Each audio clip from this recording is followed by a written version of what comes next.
Malcolm Turnbull is worse than Tony Abbott. That's according to our own Premier, who today unleashed on the Prime Minister. Annastacia Palaszczuk says the friction began over the PM's response to Cyclone Debbie, and now she's reached breaking point. Annastacia Palaszczuk says she's slow to anger, but Malcolm Turnbull, it seems, has found a shortcut. It takes a lot to get me angry, but I am sick to death of this fly-in, fly-out Prime Minister. The relationship apparently broken. The PM doesn't talk anymore.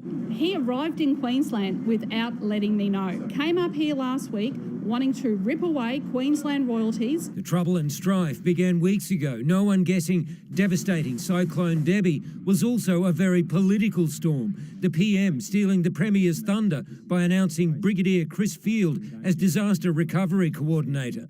The Prime Minister decided to unilaterally announce that before I even had the opportunity to brief my Queensland Disaster Management Group. When it was suggested berating the PM would hardly help deliver federal funds for projects like the Cross River Rail, the Premier went full steam ahead. I'm at breaking point. I'm sorry, I am at breaking point. Malcolm Turnbull is worse than Tony Abbott. Malcolm Turnbull's main man in Queensland says the problem's in Brisbane, not Canberra. Premier Palaszczuk is sitting on her hands doing nothing. The Premier may be angry with the PM, but there are plenty of Queenslanders who are angry at the Palaszczuk government, accused as it is of promoting a culture of secrecy and cover-ups. A series of reviews into youth detention, child abuse and the death of a bus driver, either partially or completely hidden from the public. We will continue to be open, transparent and accountable. Opposition leader Tim Nicholls, meanwhile, released a plan to improve the public service.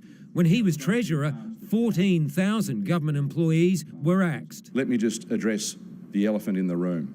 We hurt a lot of people, and we won't be repeating those mistakes again. For Bloomington 9 News.